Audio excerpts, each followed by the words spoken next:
I've gone months being like that. And then I finally go on a surf trip and it's like I've been asleep for like a whole quarter of a year. And I'm like, what the hell have I been doing?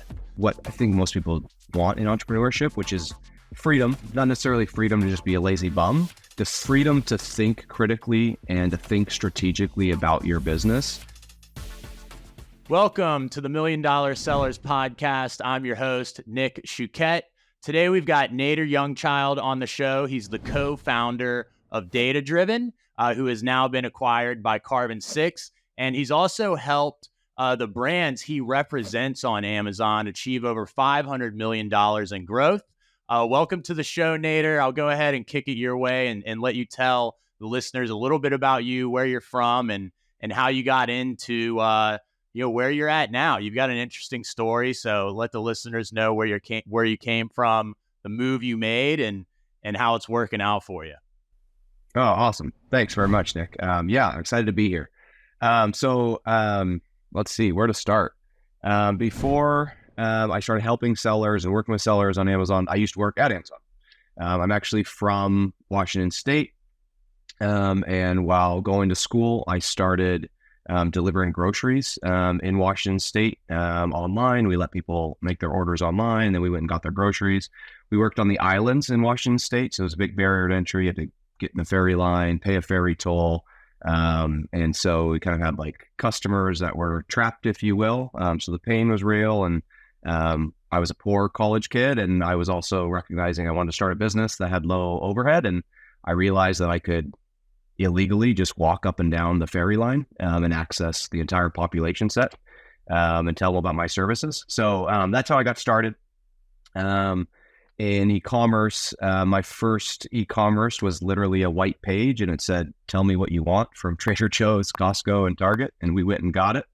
And very quickly, that was when I started to realize there's quite a taxonomy, a data science, a complication, if you will, just to like catalogs and nuances of products and customers' preferences. And it sparked an interest for me in how much of that like can sit in Excel sheets.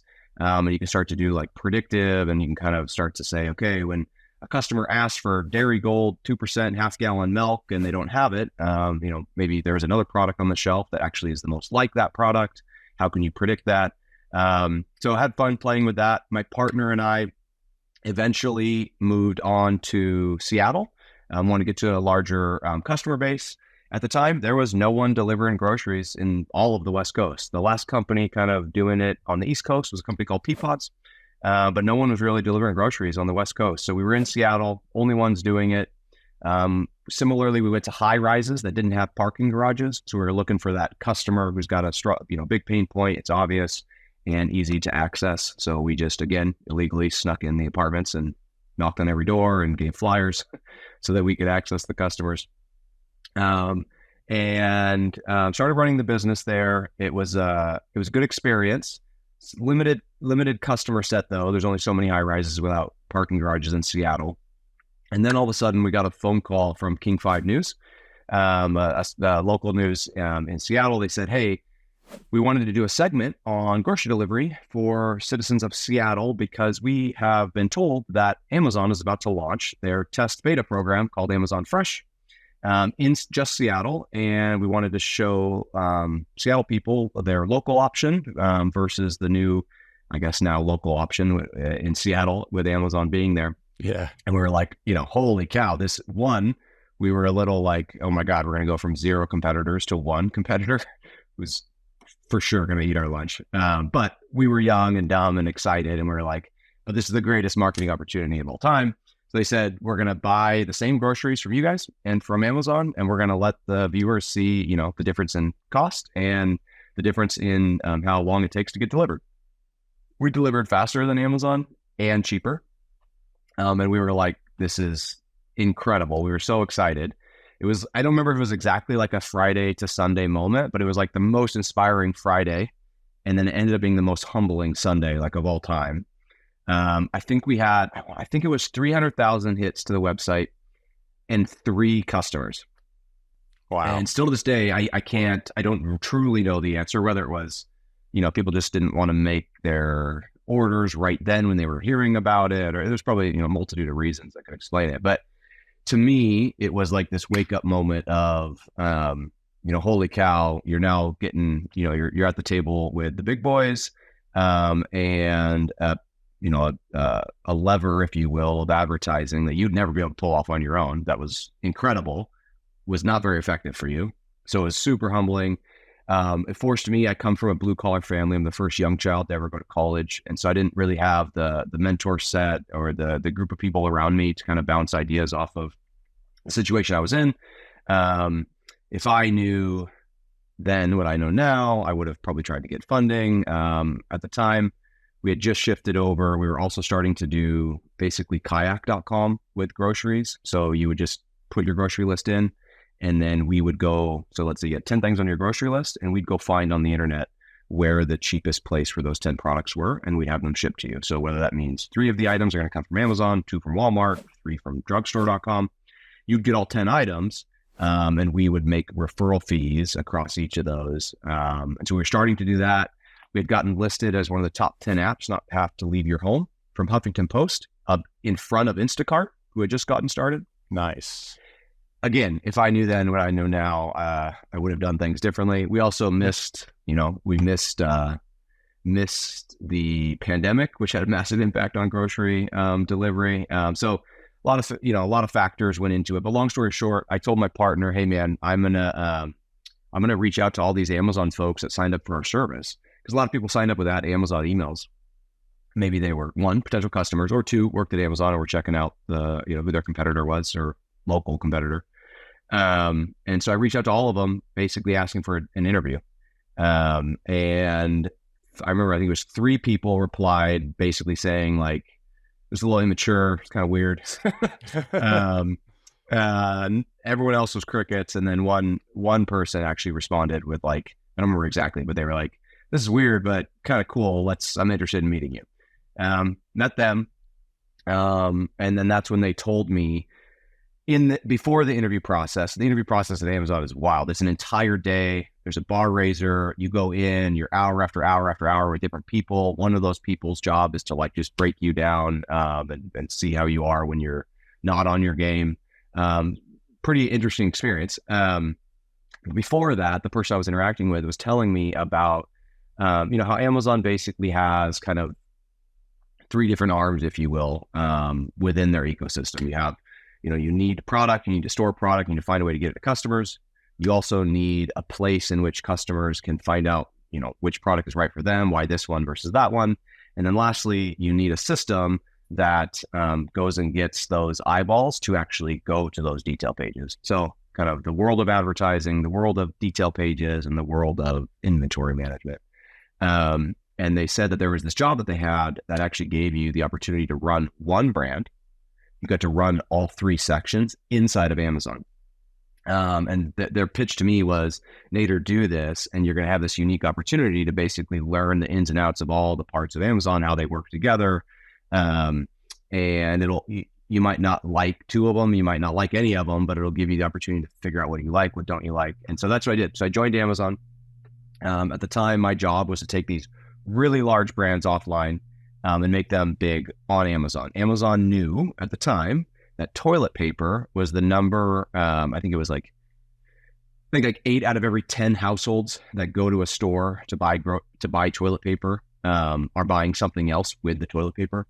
So Amazon was going off this data to basically like the gateway drug to a lot of other things to be purchased in a cart was, if people bought toilet paper at your store, they're going to buy a lot of deodorant, shampoos, batteries, all the other things humans buy. And so my job was to take these big toilet paper brands offline, like Charmin, Quilted Northern, Angel Soft, and make them big on Amazon. And so I was basically handed the keys of the kingdom. I was told, "Nader, here's how these algorithms work. Here's the metrics they care about. Here's how much this metric is weighted over that metric." My job was to kind of put my finger on the scale for those brands to make sure that they were doing the right inputs into the Amazon system so that they hit those, what the system wanted to see, so they can maximize their exposure and then eventually conversion, knowing that they're a brand that is trusted. So they just needed that exposure. So took brands from 0, or a couple were doing $1 million, to over 30 million in less than 6 months. And so I got to touch scale. I hands down was not touching before in my startup world. And that was really exciting to me. And then that was kind of the catalyst though for me to say, okay, I've learned how the ecosystem at Amazon works, at least the thought process that goes into controlling all of these kind of gatekeepers or mechanisms that keep it all flowing.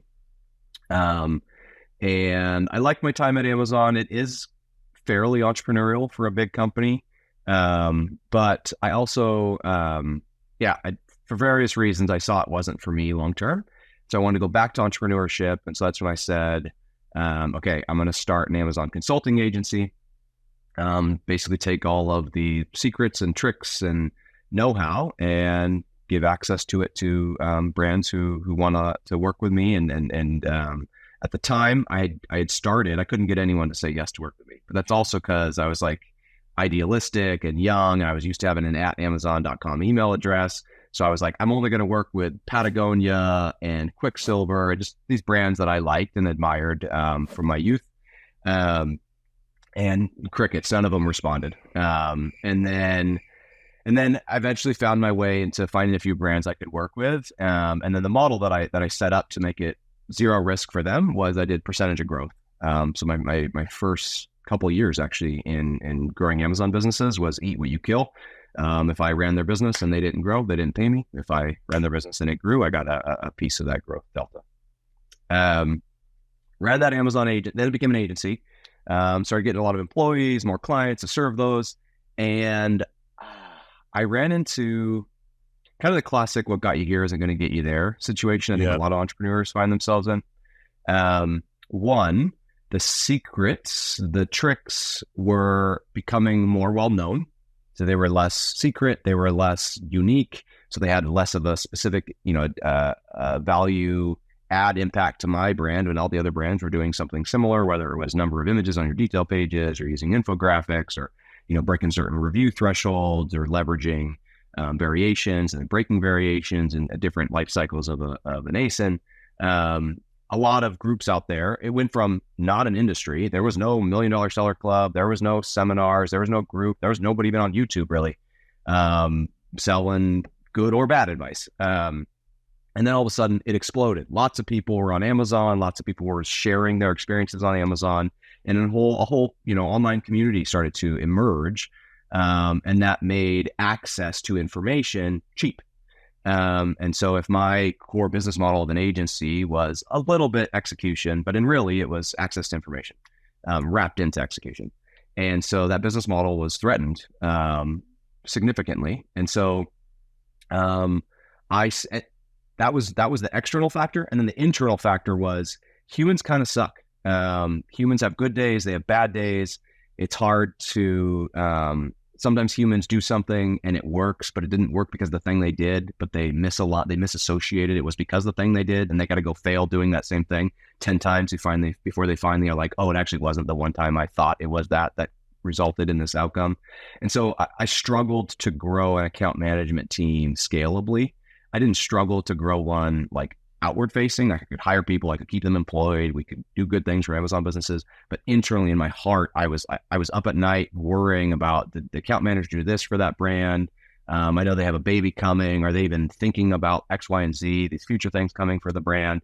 And so it was a struggle. I just saw that it wasn't scalable. And that was when I said, I want to build what eventually became data driven. I want to build a system that basically looks under every stone and finds out everything that should be being done to an Amazon business. And in our first customer was my agency. All it was a notification system inside of my agency, so I didn't have to rely on my account managers to know what to do every day. It said, here's the 10 things you should be doing on this business based on we're seeing these inputs, we're seeing these outputs. We think you should do A, B, C, and D. And that was where data-driven started. And then we also saw sellers and brands were demanding to do things more as individuals or internally at organizations. They kind of wanted to control their Amazon business. And so we saw over time that it was likely that there'd be less brands and sellers wanting to outsource all of their Amazon business to people that weren't internal. And so we said, just let's see if we can work on building this tool so it can be external facing so that brands can use it instead of just our account managers. And that's when we started putting the hands of data driven into our customers. And then fast forward a year or two, we got to, I think again, what got you here isn't going to get you there situation. It's kind of I think a revolving door for entrepreneurs.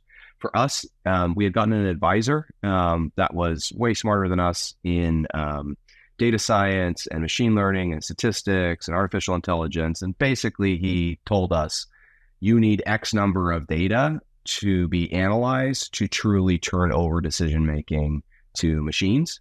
And that X number of data was honestly just far too many sellers and ASINs and transactions than we were probably ever going to be able to put together a sales organization, an account management team to service.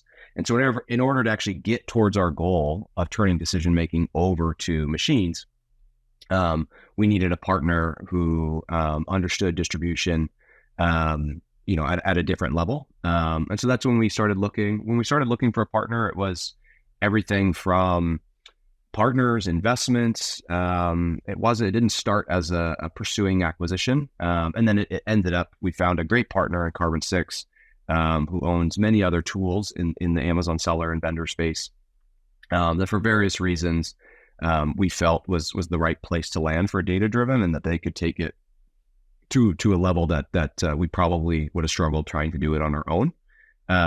And so that's where we are today. We got acquired earlier this year and have been integrating into their ecosystem ever since, and kind of excited for what the future holds there. Nice, man. As I hear you tell your story, I'm reminded of why I like data driven so much, because like we use it in our business. We started using that self-tasking service. And then I don't even know if you know this, but we just recently handed all of it to you guys. So you're managing all of our accounts now. Craig said that. Yeah. Yeah. And, Craig's great. I love working with Craig too. And I love like the balance that you guys bring to the table. And I didn't even know that you kind of had a grayish background as well. Like I always thought Craig was like the hacker and Nader was like the guy who used to work at Amazon and knew all the right moves to make for Amazon. But as you tell your story, it's clear that you figure out, how to work, between systems and what's going on. And, like you said, navigating that ferry line and, popping into those high rises. Figuring out how to sell things. And I think that's the beauty of data driven, because on Amazon, you have to have both. You cannot just do everything by the book, because you're going to get smashed by a competitor that doesn't care about doing things by the book. You've got to be able to I like to say, take off the white hat and put on your gray hat or your black hat or like whatever it is. And you got to get dirty a little bit, to truly compete, especially in some of those more competitive niches. So that was cool hearing your background and absolutely all that stuff. It makes it more clear to me as to why you guys have been successful in that niche. Yeah, I couldn't agree more. We I think like a good microcosm example of what you're describing for us was we started to, when we were first building out data-driven recommendation, it started just with, what does Nader, my co-founder, our other employees, what did we think should be done when X happens to your business? What should you do? And then we started to measure it. And then we started to realize, some of our recommendations were accurate. The expected outcome, was, and then sometimes it wasn't, or sometimes it was gray. And so we couldn't quite prop it up as like a recommendation we can always stand behind. Or in a deodorant category, it seemed to be 90% of the time that input-output relationship was true, but then in electronics or TVs or vacuums, it wasn't. So we started to get unique recommendations by category. And then that's actually what motivated us to, and we haven't quite perfected this, but actually not having our consideration set of all things that could be done on an Amazon business just coming out of our heads, but actually how can we get the smart, ingenious, unique, creative things outside of our heads, whether it's this seller or that seller or this vendor trying different things.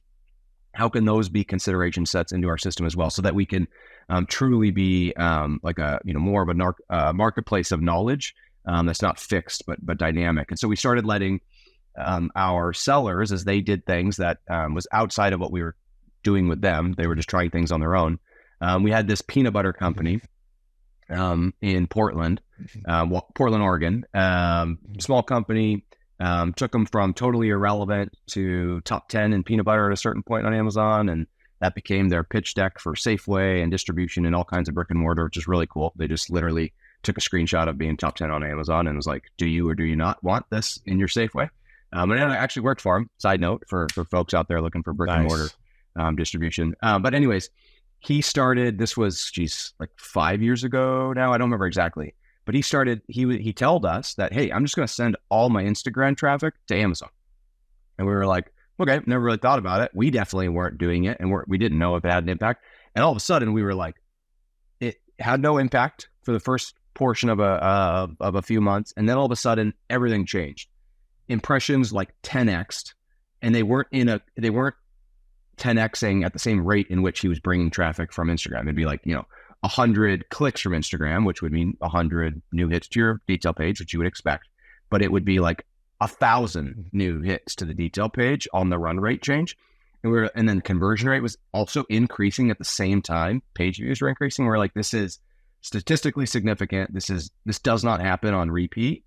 And so our system was able to identify long before Amazon announced switching from A9 seeding over to A10 and actually giving basically ASINs more credit and giving them more value internally and giving them more exposure. If you bring outside traffic to your detail pages, our system was able to detect that was a thing long before Amazon made it public and was telling people about it. So we were recommending that to our clients and to different ASINs we were working on long before it was becoming common knowledge. And so that was also what motivated us to say, okay, we can't just have this fixed system that's just as smart as we once were. It's got to be dynamic. It's got to be informed by new ideas, new data, and constantly evolving. And so our recommendation system evolves over time. And so the recommendations you get on your ASIN today might be different based off of the learnings that the system has. And that was when, again, our advisor was like, in order to actually do that properly and at scale with strong accuracy, you need millions and millions and millions and millions of data points analyzed in order to truly hand that over at a statistically significant level, which was frustrating, humbling. But I think as entrepreneurs find themselves having to do often, if you can just kind of reframe the challenge or the problem in your head of, okay, it can be frustrating or it can be a clear path to how to succeed. Yeah.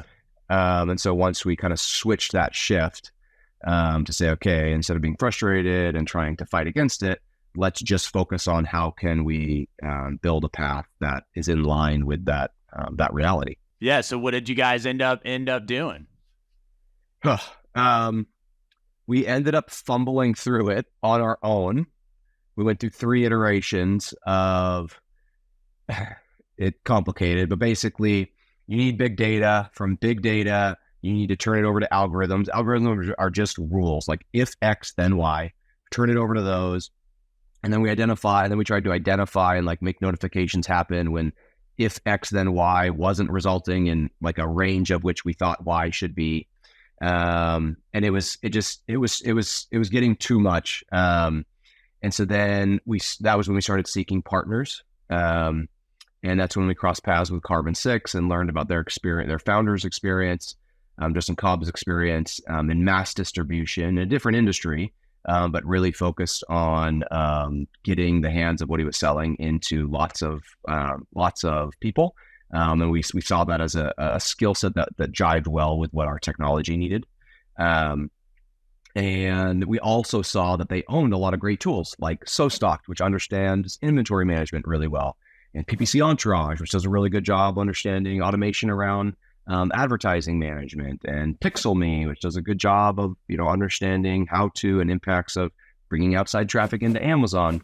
And so we saw that our recommendations maybe went this level deep across all things on an Amazon business. Now, all of a sudden, if they could be amplified with PixelMe and PPC Entourage, SoStocked, and other tools like Carbon 6, they could go, this much deeper into their sophistication and maybe even kind of expedite the quality of those recommendations on top of Carbon 6, really looking to serve everything from the small seller to the big seller and everyone in between, and that really being key to the technology, needing all of that data to get smart fast. Nice, man. Yeah, I'm excited to see how all that plays out as Carbon 6. As Carbon 6 gets more integrated with data driven, and as they acquire more companies, I think it's like I think it's one of like the best acquisitions they made. I was super excited when I found out they were acquiring you guys. Awesome. I just thought it was a really good play by them, especially as they try and get tapped into like that, like the MDS type members. I think data driven is going to really help with that, and it's just going to be good for everyone, getting involved with it. Yeah, absolutely. Yeah, we're excited. We're also, I think Carbon 6 is they're unique in that I found them unique in that they're quite humble in looking to lean on experts who have slammed their heads into the wall over and over on these problems, and they really give credence to the different team members, and they're a company of founders, of entrepreneurs, which is so unique. Right, because now I work at Carbon 6, but I come from 15 years of running my own company in the Amazon space, and so does Mike Zagari and different team members. So it's exciting to kind of have us all in one room and kind of see what they can pull out of us. It's cool. Yeah, and I know it's also allowed you to do some great things personally, right? Like you mentioned, successful ski bum, living the van life. I know you just got back from Bali, which I was recently in Bali, and that place blew my mind. It really changed my life. I had a nice little segue from like a surf trip that I normally take, where I'm just surfing. Things are pretty remote, and then you got to go back to real life. But I had a little bit of time in Bali, which allowed me to live my life, as an entrepreneur, and segue to like coming back home. So it was really eye opening for me just to see how things are over there, because it's quite different from like Central America or Mexico, where I usually travel for surfing. Like there's nothing left to be desired over there, in my opinion. You have everything you want. So yeah, I'd love to hear how Bali was for you, but I'd also love to hear more about how your entrepreneurship and your acquisition has really allowed you to amplify the things that you love to do in your own personal life, because I think a lot of us get into entrepreneurship for those exact reasons. Yeah, I think there's a funny trap that I think you can fall into with entrepreneurship, where you're like, I'll work 80 hours for myself as long as I don't have to work 40 hours for somebody else. Yeah. And then you do that for a couple of years and you're like, oh, wait a minute. I don't know if that's quite the trade-off I thought it was. Right. Because 80 hours of work and just because, your boss isn't breathing down your neck, is still 80 hours instead of 40 hours. So in terms of Bali, my wife had wanted to go there for quite a long time. And we got married. Our wedding got delayed because of COVID. She's Canadian, I'm American. I couldn't actually get to my own wedding because the border closed. Kind of crazy story for another time. And anyway, so our life got delayed, our wedding got delayed, our marriage got delayed, and eventually our honeymoon got delayed. We finally were able to get married, and then Data Driven was getting acquired by Carbon 6, and so I couldn't necessarily like hop off somewhere and disappear with her for a while. So she'd always wanted to go to Bali, so we set this like, okay, about a year after the acquisition, we'll kind of do our official honeymoon. And so we spent the first week in Bali fully detached, enjoying each other's time, and thinking about life together. And then Bali's so far from the United States that we were like, if we're going to go that far, let's just stay. Let's find some co-living, co-working spaces so we can just work from Bali. So that's what we did. So then we spent a few more weeks in Bali. Nice. There's these things called co-living, co-working spaces. It's basically like just fairly more affordable kind of hotel-ish accommodations, of which you're staying with mostly other entrepreneurs. And they're usually tied to these co-working spaces that are open 24 hours a day. They have killer internet. And you're with other entrepreneurs. And in my case, I was able to actually meet with several other Amazon sellers who were there in Bali as well. And yeah, I think that's to your comment about the acquisition and how does that change my life in terms of opening things up personally. I think I chose to be an entrepreneur very intentionally back when I left Amazon. I chose it for a lifetime. I didn't choose it for a particular business. And I think that has helped me because I had to pivot my business numerous times. And I think I would have struggled with some of that. I might have held on to something that wasn't there anymore if I was like just committed to a business, but I was committed to being an entrepreneur. And what that means is, sometimes you need to work 15, 20 hours in a day, but also sometimes you set up really good systems and you get to enjoy the benefits of just checking in on things 1 or 2 hours a day, or even skipping a day every once in a while. And I think over time, as someone who did that for 15 years, I was able to kind of master different ways of organizing my work and organizing my checkups and organizing different things that I think have helped me access more of what I think most people want in entrepreneurship, which is freedom. Not necessarily freedom to just be a lazy bum, but freedom. I think there's the freedom to think critically and to think strategically about your business. Sadly, doesn't come from having a lot of meetings or being diligent on every email or Slack message. It comes from the free space, like after getting your best wave, out in the ocean, just going back and sitting in the lineup and thinking about how, whatever that like just moment of like you were released, you were free of your mind, and then you come back to your mind. And sometimes, the most pivotal things in your business might come from those little moments. And if you don't give yourself the space to have those moments, it's really hard to artificially create them in Skype meetings or all the kind of standard ways we operate our businesses, I find. And so for me, I was a ski bum before, sleeping in my car, doing everything I could to ski. When I was working at Amazon, I would often sleep at the ski resort at night, do night skiing, and then make my way back to Amazon in the morning for work. And so for me, it was like kind of my true north. It's where I'm the most free. It's where I'm the most kind of like out of my head and into whatever that I don't know, maybe true essence is in my world. Some people call it God. Some people, people have different ways of describing it. But to me, it's definitely when I'm on a mountain. And so having that true north helped me, just knowing that, I wasn't building a business so that I could sell it, or that so an investor could be impressed with the P&L, or so all these other things that can distract us from the true reason we build businesses. I knew my true north was I wanted to be able to ski and have the freedom to ski when the powder was good. And so having that true north helped me build the business around that, whether it was, when I have meetings, for example, I don't have an agenda before the meeting, because as I'm skiing, I think of different things I want to talk about, this person or that person or this client or that client. And as I'm skiing, as I'm on the chairlift, I add it to, okay, that's the thing I'm going to talk to them about by the time that meeting comes around. So when that meeting comes around, and I don't need to prep for the meeting because I already have a laundry list of things. And those things are usually higher quality than if I just gave myself 20 minutes to prep before the meeting.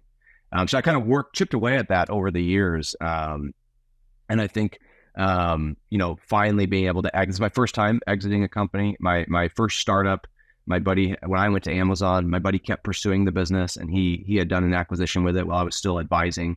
So I got to see parts of an acquisition, but I wasn't kind of at the center of it. This was my first time experiencing that. And when you do that, you get some money at closing, and so you kind of get a big, kind of moment to breathe. You don't have put a bunch of money in your savings account or figure out what you're going to do with it. So I think that helps. And then also being able to hitch my wagon to a bigger organization that has more resources, that kind of has a larger kind of zeitgeist pushing it forward, if you will, is exciting. And being able to do that without having to just go get a job at another big company, but do it in a way of giving them my baby and helping, trying to help them, make the most of it, while also now I have the opportunity to contribute to many other parts of Carbon 6, which has been really fun to be able to go somewhere that sees value in you rather than just sees you as ours. like sees you as bringing valuable experience or knowledge that can be applied in various ways. So I think it's been a really beautiful experience. It's been humbling in parts and challenging. I would say like selling a company and then integrating a company is very, very different than building and running one. That's tripped me up. There's been things that have tripped me up. I just didn't plan for it, didn't expect. I think over those kind of speed bumps, it's been a really exciting kind of downhill ride, and excited to see where it goes. Nice, man. Yeah, it's always great when, being true to yourself works out. In the long run, it can certainly be a little scary at certain moments. I know I've experienced, self-doubt and, wondering if I'm doing the right things. Am I being a lazy piece of crap? Am I being a surf bum? Right? Like those thoughts would go through my head. The way I look at surfing is exactly how you expressed skiing. That's where my best ideas come. Surfing more is 100% good for my business. My partner knows that. His thing is golf. Nice. So yep. we all have, and he really inspires me because he has it on his calendar more than I do. Golf, Hey. You go look at his calendar. He's like, oh, I'm golfing, man. Nice. That's his priority because he knows that's how he shows up in the best way possible, is by making sure he gets that time in.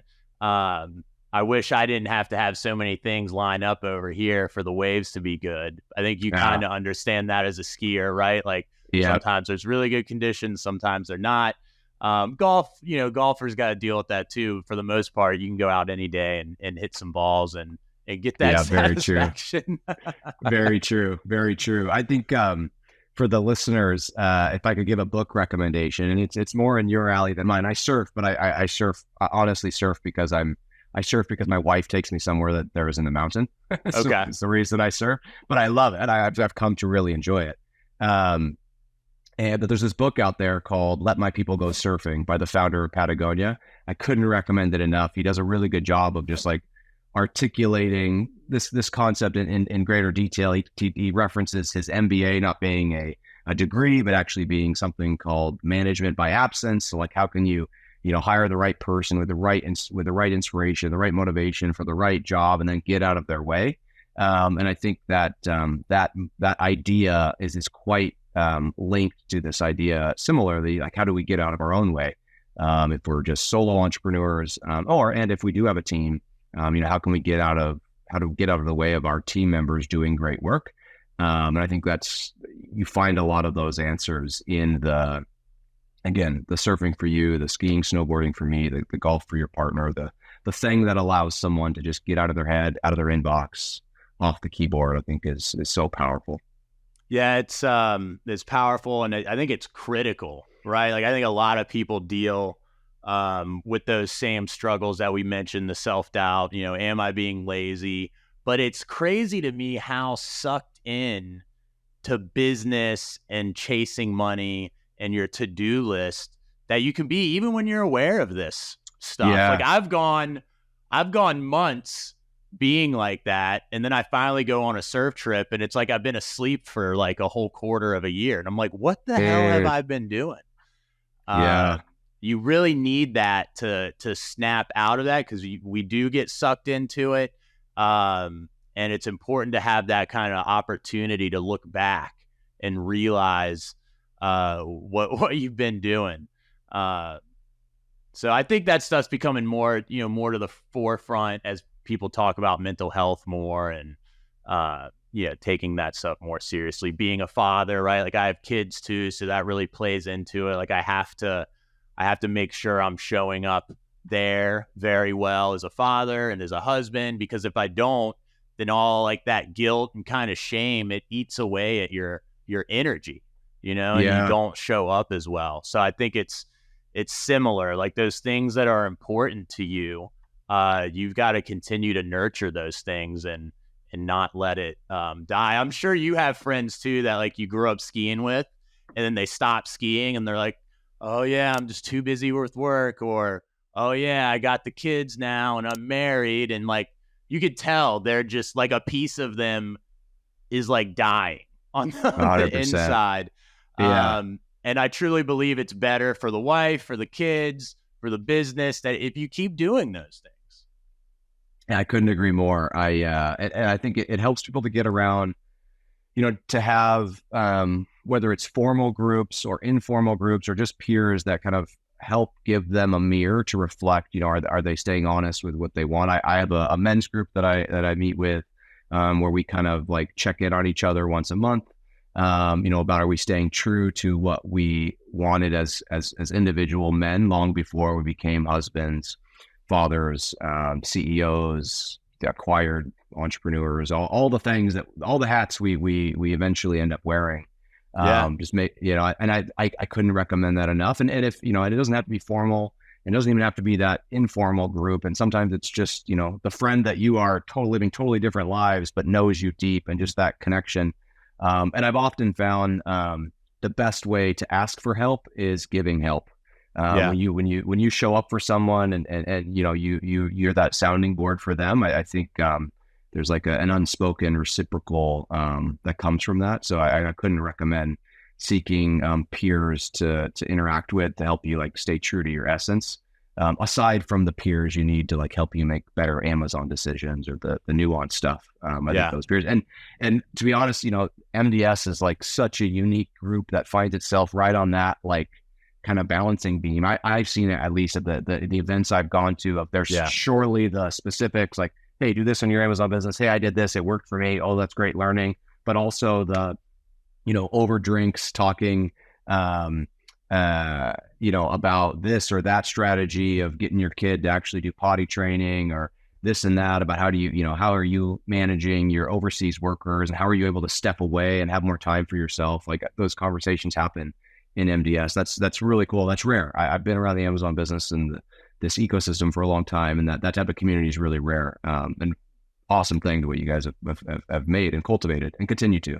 Yeah. MDS is amazing, and it just continues to get better and better. We had some great events recently. We had the MDS Connects around Amazon Innovate.